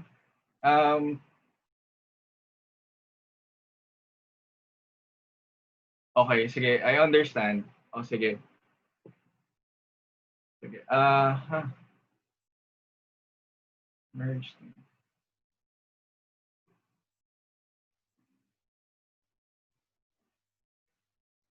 All right, so for today, since COVID-19 really had an impact to everyone, it's important to let you know, guys, na in this extraordinary time, it's normal to feel really different. No? So for today, I really want to know from you yung two questions natin for today. So what's stressful to you? So sige, I can start muna. Hopefully naririnig niyo ako si Jolie May, tama? Jolie May. Okay. Hindi kita marinig, naka-mute kaya ta. Yes po, sir. Ayun. Okay Very na? good. Yes. All right. So Sir Hugo, I'm sorry. I'm not really sure how to transfer. I'm so sorry. So, okay. Hello. May bagong dating tayo. Who's this? Angela. Hi. Okay. Nako. Angela, can you see the previous chat? No po. All right. Sige. What I did was like this. Sorry.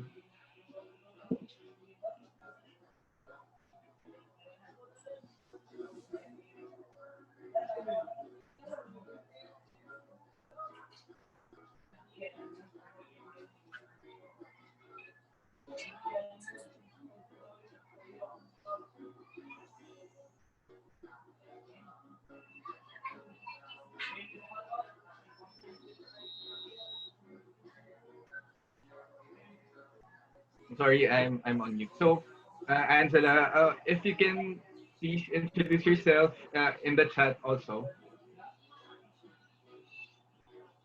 Yes. And Nanik Rara, can you hear me? Okay, Nanik, can you type your name, your age, and what country are you from? So everyone can see. Okay. Okay, hello everyone. My name is Nani. I'm come from Rotary Club of Bali Denpasar, District 3420, Indonesia. Oh, hi Nanik. Okay. Hi. So today I'll be your facilitator. I'm Edric Albert G. Felix from the Philippines. Um, so for the other members, please introduce yourselves, starting with Angela. Hi everyone, my name is Angela Villegas and I'm 17 years old and I'm from Philippines. Angela, how about Jolie May?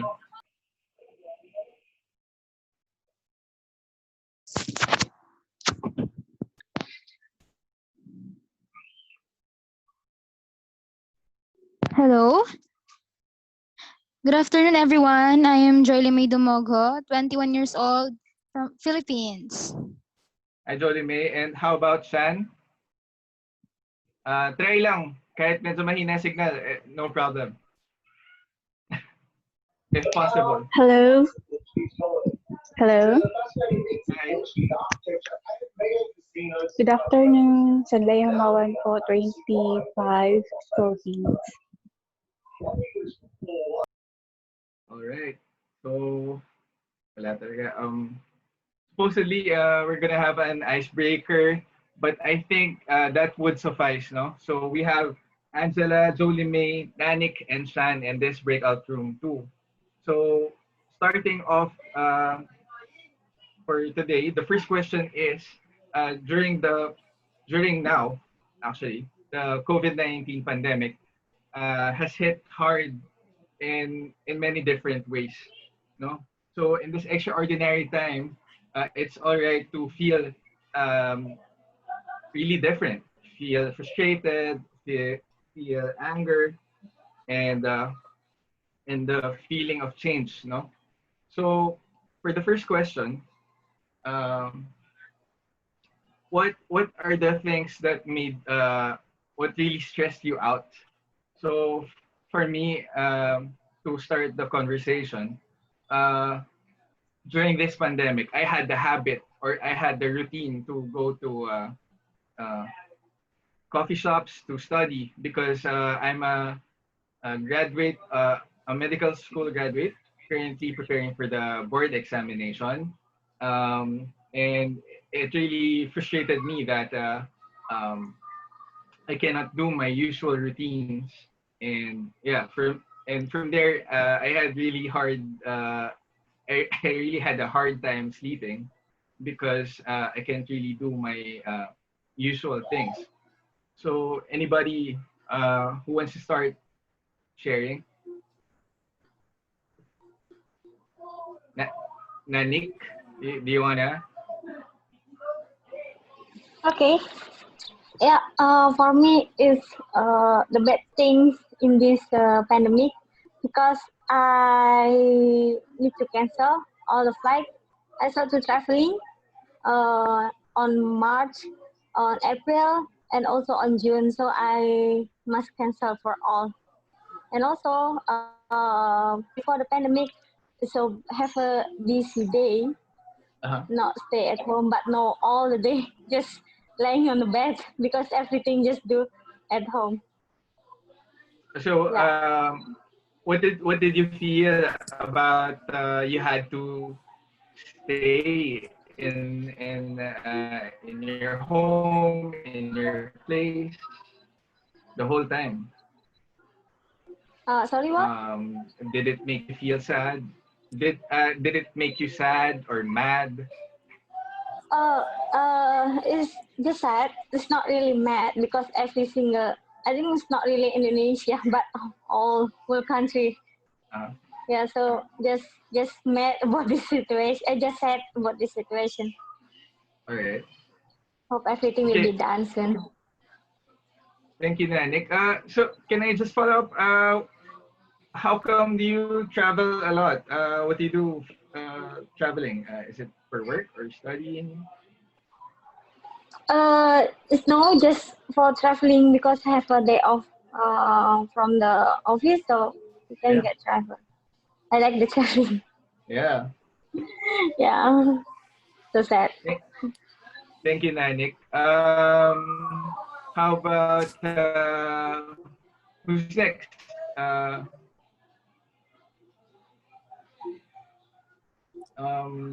May gusto mo mag-try?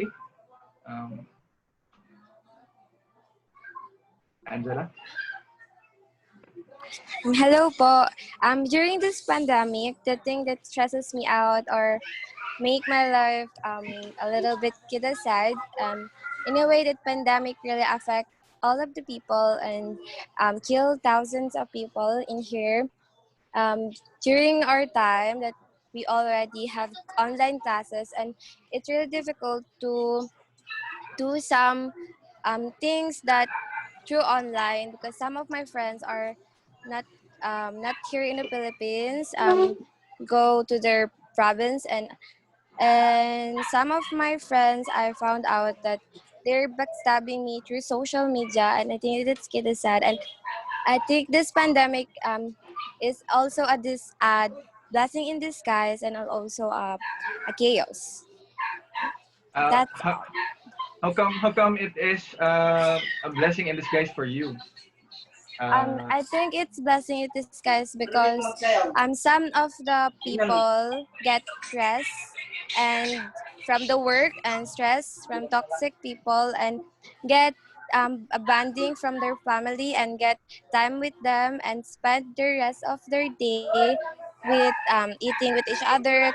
Kasi po pag during the school days or during the work time, not all so all not all parents and students have their time to bond with each other, so I think it is a blessing in disguise. Right. So you had more time for your family and less time to the toxic people around you, right? Yes.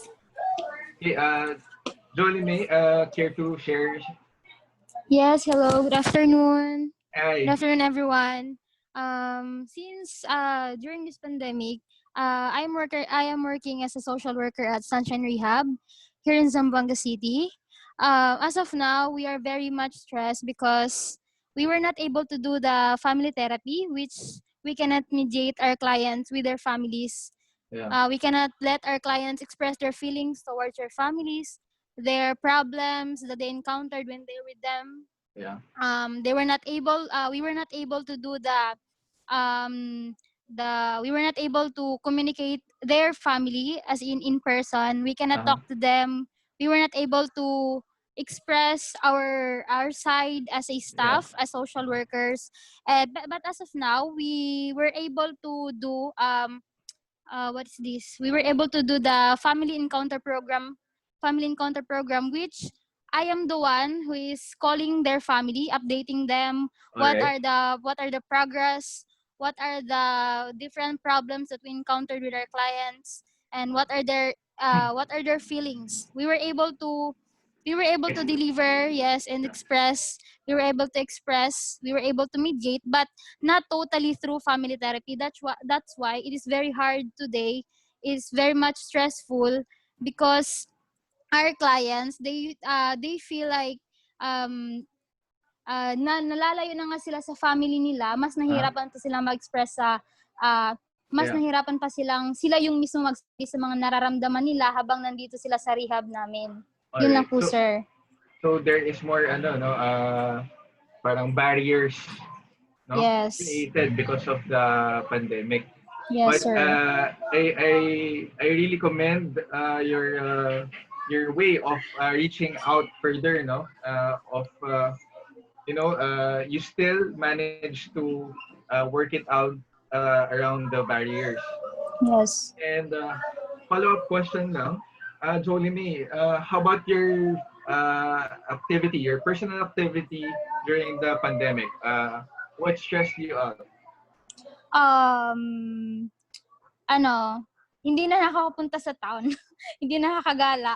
Oh, okay, okay, okay. Yes, So, nahihirapan. And then, about naman po sa mga access, mga motorcycle, hindi naman po siya masyadong mahirap kasi nag-offer naman po yung center, the rehabilitation center, nag-offer sila ng free shuttle, hinahatid sundo kami. Pero yun na nga po, more on sa pasyente pa rin yung problema namin. Of course, of course. Uh, so ano no, I can see Nanik's uh, uh, similar to some degree problem, no? Since Nanik, siguro from working hard, she had to, travel, and then, for us, then we have to relax, and technically, imposible siya, lalo na nung nag-impose ng very strict quarantine, no? Yes. So one more si Shan. I wanna hear Shan's side. Shan? Andun ka ba, Shan? Hi! Oh. Ayan, hi Shan! Kaya mo bang mag-share to us what really stressed you out during this pandemic? It's okay, no problem. If you cannot, kung time management. All right. So, let me follow that up. What do you do, Shan? Are you do you work or do you study online studies?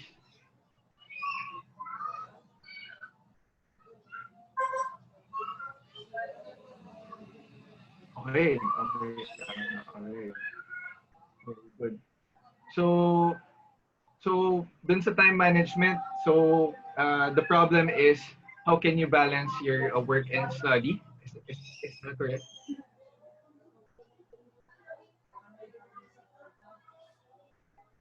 So for everyone, including Nanik, follow up ko lang din yung to follow up the problems, during this pandemic. This is an extraordinary time, and the feeling of having the loss of control, the loss of your freedom, or the places you want to go, it's normal actually. It's technically normal because this doesn't happen every day. So, and going back to Shan, ayan, buti nakapag-share siya, ayan. So, admin, sa HR, accounting, supplies, and other aspects.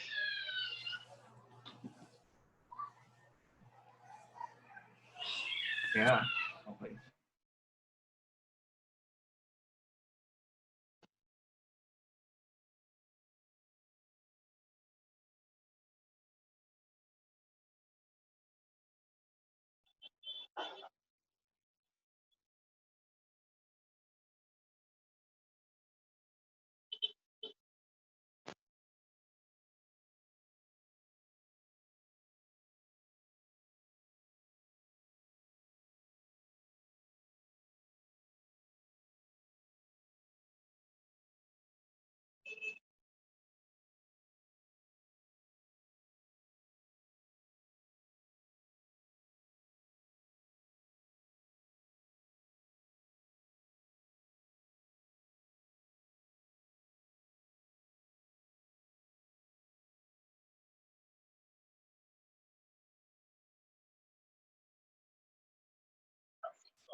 So yes, welcome back everyone. Let's wait for a bit more people. I think about half of us are still in the rooms.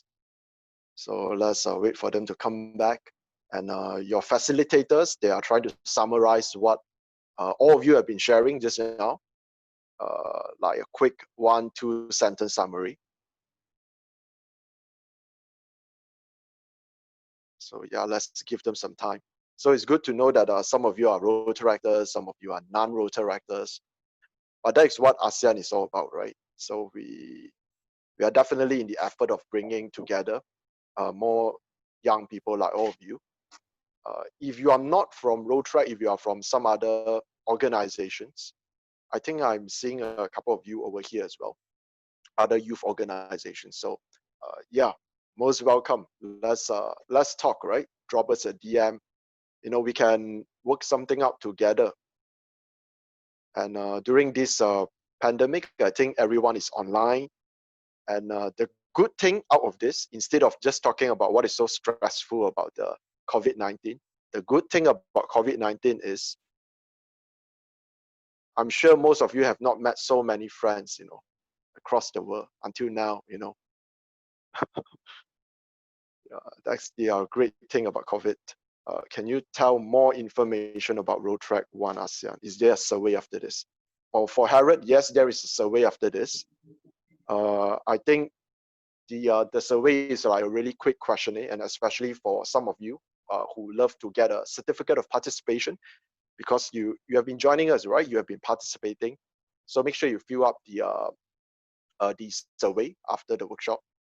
And yeah, more about One ASEAN. One ASEAN was actually founded at the beginning of the global lockdown around early April.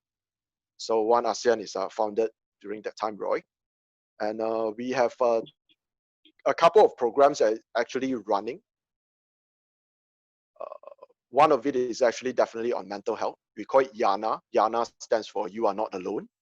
So we have a listener program. If some of you, I can see that you are very good listeners, you can sign up to become our listeners. For people that call in that are distressed, if you are not a certified guidance counselor and things like that, it's okay as well. We actually assign people according to their cases, whether it's a very simple stress cases or they have very serious, more clinical issues. Then we have other people to do that. Yes, one ASEAN is all about the collaborations among the 10 ASEAN countries.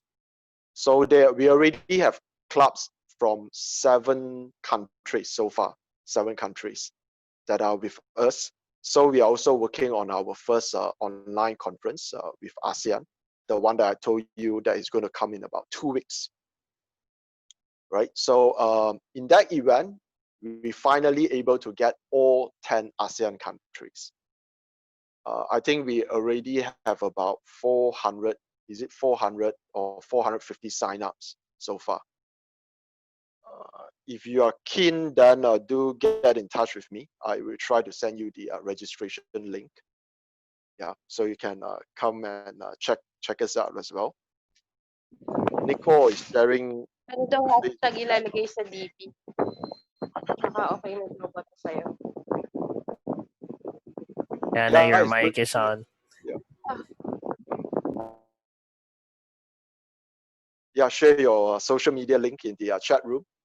I think it's great for us to get connected as well. So I think we have about like 15 more people that we are waiting for. I'm not sure like what social media the rest of the countries use, but I think mostly everyone is on Facebook, right? So yeah, share your Facebook link. Let's get connected. And in a couple of countries, I think maybe Indonesia, Singapore, Malaysia, we are kind of bigger on Instagram. If Instagram is your thing, you can share as well.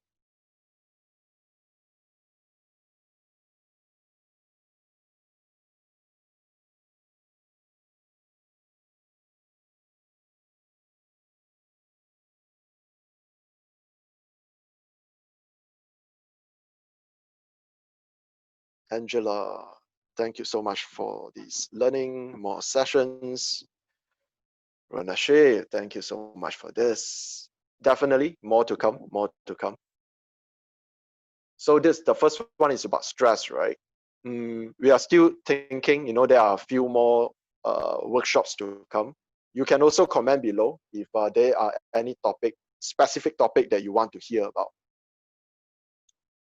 It could be autism, it could be ADHD, it could be anxiety, it could be suicidal thoughts. Let us know what is your popular topics, right? ADHD sounds good. All right. We'll take note. I will let the committee know. Because there is a lot of disorder and illness out there. We want to highlight them. We want to give them a whole workshop. So yeah, let's do it. Speaker Kenny, legendary K1 TTY. Please don't mind my name on Facebook. The profile was made a long time ago, and I kind of don't want to change it.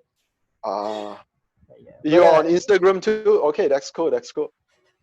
Yeah, of course. I just plugged my social media, my Twitter, my Instagram, and my Facebook. All right. So we are doing Instagram now. Let's do it. So if you guys are on Instagram, find me as well. Nicole, yes, of course, disastrous donut. Yeah, that's how I remember your IG handle, right? Because I remember donuts. Psychological first aid. Morris, psychological. Yeah. How to help our peers. True. We probably need some training in that as well. Yeah, something that for everyone's knowledge, and also for you, Hugo, if you Yeah. would like to reach out, for more info sessions. We have a lot of other well-rounded professionals, medical doctors and nurses who would also, and other psychologists, of course, if anyone else needs, if you want us to talk about something, you need a particular topic that you want to discuss, like as mentioned, ADHD or Yep. depression or suicide. Yeah, we're definitely open to having partnerships like that. You could message our page at the Youth for Mental Health Coalition, or maybe if you're from another country, you could reach out through Hugo, and then he could connect you to us if that's the case. True. True. I think we are playing the role of the connector. So yeah, do add us up so that we can help you to add everyone else up. And for Kenny, I think the psychological first aid, I think that training is it's probably necessary. We need to arrange a time for it so that we can get our listeners, those that are answering calls, so that they can get some basic training. Yeah, definitely. Yeah. So I think that would be good. Um, do remember to follow them, Youth for Mental Health Coalition. Kenny, maybe you can post your coalition Facebook page, so that everyone can follow. Aliana, Yana, RC. Hello. Ayun. Aliana, could you do a short plug for the coalition, our SOCMED, Yeah, well, and any projects that we have in the immediate future? Yep. hello everyone. Thank you very much for being here with us today. I know we extended for quite some time, but you're still here with us and um, checking up on your chats. I saw that you guys learned a lot and you enjoyed the breakout session. So hopefully, whatever you learned from this session, you get to discuss. You get to apply in your daily practices. Um, I'm Yana. I'm the oh yes, I'm Yana. Also, the same name as the project. I'm the National Secretary General of Youth for Mental Health Coalition. Y for MH is actually an youth-led organization in the Philippines, and we strive to end the stigma on mental health through education, awareness, um, uh, policy intervention, of course, service delivery, and appropriate community-based programs as well. So you can find us on Facebook. It's Youth for Mental Health Coalition. Also, if you found the the post anyway, we were the one who posted the event for today, as well as we are Rotary Juan ASEAN also shared one of our posters on their page. So well, I take this time because I was the one who sent messages to you earlier this afternoon about the link to this session. So you can also get in touch with me through that email. And I'll also take this chance to plug an event of a Youth for Mental Health Coalition because I saw that there are a lot of Filipinos in this session. So for Filipinos, we're actually going to have National Youth Congress on Mental Health next week. So hopefully you guys can also check that event out. It's an event for 300 to 500 youths across the Philippines, wherein we are going to discuss about our recommendations for the amendments of RA 11036 or Mental Health Act, as well as conceptualize comprehensive mental health response during the time of the pandemic. So hopefully, to the Filipinos out there, you can. Uh, I hope to see you on July 10 to 12. We're going to post about this Congress by tonight. So please check our social media pages. On Facebook, our name is Youth for Mental Health Coalition. On Instagram and on Twitter, it's youth, then the number 4, then MH. So hopefully we can have you there next week. So there you go. Thank you so much, Rotrack One, ASEAN, Hugo. Thank you for um, partnering with us for this endeavor, and of course to the very hardworking volunteers of Youth for Mental Health Coalition, to our facilitators, to our tech personnel, and of course to our speakers. Thank you so much. Thank you, Yana. Thank you, Yana, once again. You know, to have Yana on our YANA project is quite a coincidence. Yeah, just for your information again. So remember to follow Youth for Mental Health Coalition and also to follow Road One ASEAN for more of these activities coming to you. So right now we would like to sum up, you know, what all of you have learned from your breakout rooms. Okay, would like to invite our facilitators maybe to sum up from each of the room. Perhaps Brandon, are you here, Brandon? Yes, hello. Yes. Okay, let's put our hands together for facilitator Brandon. So yeah, what is your summary, brother?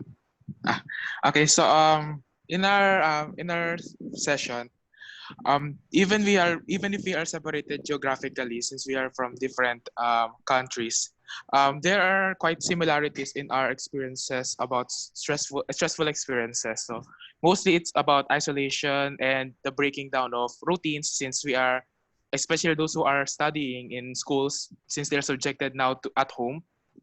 But our coping mechanisms are mostly taking care of oneself by having a time for self-care, taking advantage of the internet, such as watching series and YouTube videos, and just focusing on the good things in life, on the things that make us feel the gratitude of life. So that's mostly our realizations in our breakout session.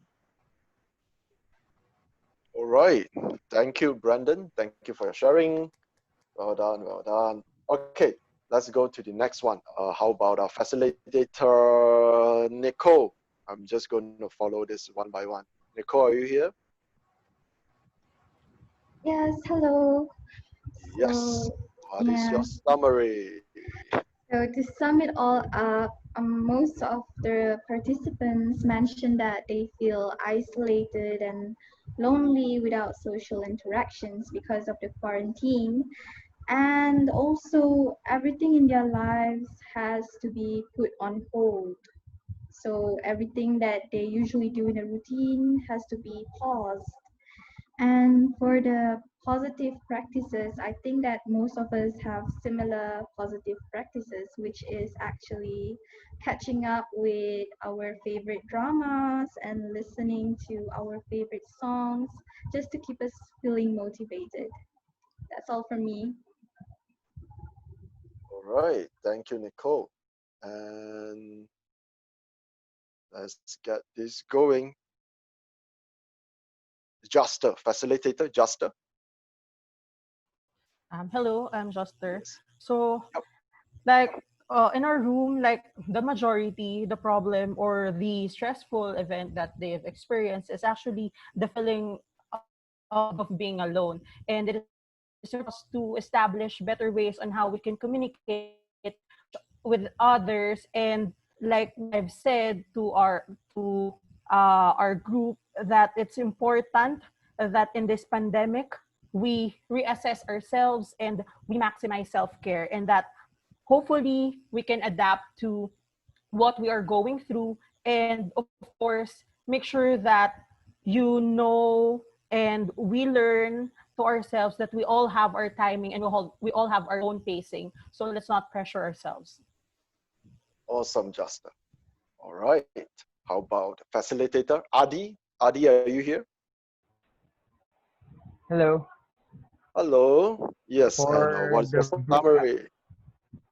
breakout room number 4, some of us experience stress due to the fear of getting COVID, loss of financial stability, and also the pressure of being productive at times like this.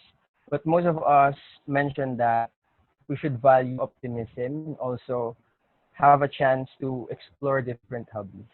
And to sum it up, the breakout session reminded us that even though we have different experiences, individual experiences during the pandemic, we are not alone in this battle and we can win this. Thank you. Very true, Adi. Very true. Remember, you are not alone. And that's why all of us, like 50, 60 people, are here on a Saturday. Right, let's go. To Edric, facilitator Edric. Hi, from representing the breakout room too. Most of the participants shared that during this extraordinary time, it really disrupted their routine in work and at the same time at their leisure.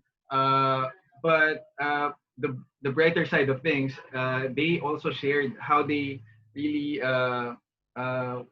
worked around their barriers, working around the pandemic. So uh, they they utilize the Zoom meetings to do their work, and really they connected with their family.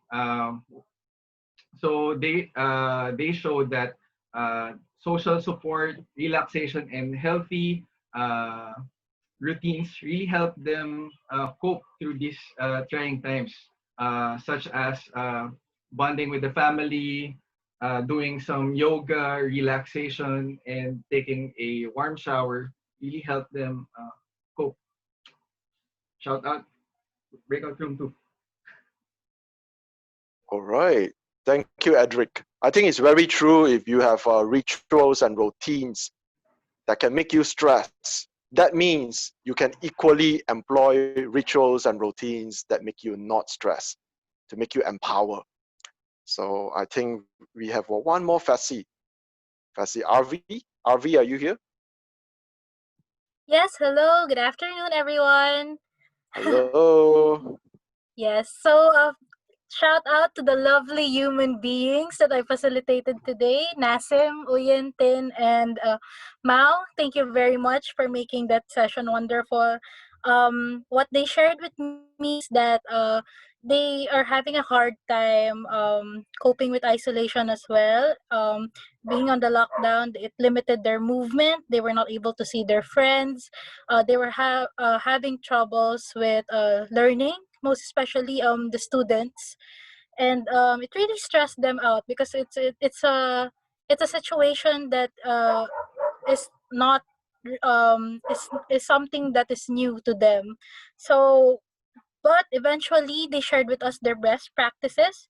They were able to cope by balancing their priorities, by reconnecting with friends through social media, and then bonding with their families. And eventually, they had the time to read up and support causes they care about. So mental health being one of them. So proud of you guys for sharing your experiences with us and your best practices. All right. Thank you, RV. Very passionate sharing. I think a lot of us actually enjoy the breakout sessions, not just the participants, but the facilitators as well. You can see all their passion in sharing this. So I think one of the most important lesson that we can learn today is to always find a circle of support, right? And I hope all the 50 people that we have today form a new circle of support. That's why I would like to encourage you to participate in more future events and to add each other up on social media, right? Together, we can do better. Okay, so I would like to, before we sum up our event for today, I would like to check out with our speakers again. Mr. Kenny and Ms. Chi, do you have anything that you want to add before we gather for a group photo? Yeah, I just want to thank everyone for coming out today, learning about stress, about coping, about mental health.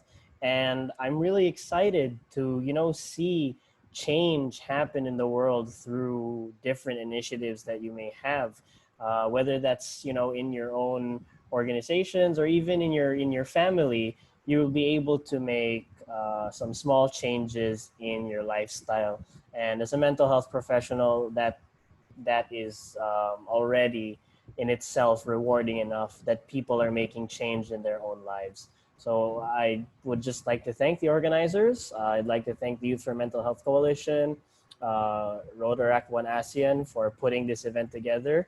And I really hope that everyone was able to learn something. I'm, really glad that you were able to reach out to different members of the ASEAN community. This is a great opportunity for you to network and to, make friends and colleagues with people from across the ocean. Despite our geographical differences, we are one ASEAN in this fight against mental health. Yes, I Nicely would summed also up, like Kenny. to add. Yes. Yes, please Yeah. go on. So thank you everyone for being here today. Thank you for your interest in the topic about stress. I do hope that your feeling of loneliness and isolation for this day is somehow you tend to cope up with it with talking about what you feel with other people, even though you are strangers with them. But yeah, thank you for sharing and thank you for participating in this event. So thank you again, Youth for Mental Health Coalition and Rotaract One ASEAN for this opportunity. All right. So I think again before our group photo. So stay on a bit more for our group photo. How about we have Miss Ariana, our Secretary General. Do you have anything you want to add? Yeah. Lastly, before we leave this session, I hope we get to also realize that this pandemic is a natural stressor. So if you feel lonely, feel that loneliness, but never ever let yourself be um, lonely for a long time. So hoping that you learned a lot from your co-participants in our breakout sessions, and that their stories will serve as inspiration for your ways to cope up as well. So for your e-certificates, we will email them to you after this session, probably tomorrow or on Monday. So our facilitators actually and the other volunteers actually noted the attendance down, so no worries about that. And you will receive your certificates next week. So thank you so much. I hope you learned a lot from today, and happy Saturday to everyone. All right. Thank you, Yana. And just to read out some of the feedback from the group, right? Rona Shi says a salute to the team. This really helped us. This is awesome. Thank you for the extra effort during our sharing. Thank you so much for this. My first workshop during the pandemic, China, and I'm so happy to be here. We are so happy to have you here too, China. All right, so let's do our group photo thing. Like, how do we do this group photo thing? Who is taking the picture though? So we have someone from our technical team who's going to take a picture. Okay. Asan na siya? Okay. Yeah, are we supposed to smile, put a thumbs up, or is there any hand sign that comes with mental health? I guess there's none really. I guess everyone could just smile. Open your video cameras. Open your video, at least just for this moment, so that we can take the picture. Okay. Okay, guys. I'll count from 1 to 3. So 1, 2, 3, and then another one. Wait. There. Okay. Last 1, 2, 3. Smile. Okay. Okay. Thank you, everyone, for Right, attending. thank you. So where can we see this group photo? Will it be in Youth for Mental Health Facebook page? Yes, I will upload it later. All right, all right. So with this, thank you everyone. Thank you for joining us. great evening, long evening. Hope you all learn something and meet some new friends. Thank you. See you. Bye bye. Bye, everyone. Thanks for attending. Thank so you. much. Bye. Bye, everyone. Bye, everyone. Thank you po. Bye. Thank you. Thank you, guys. So much. Opportunity.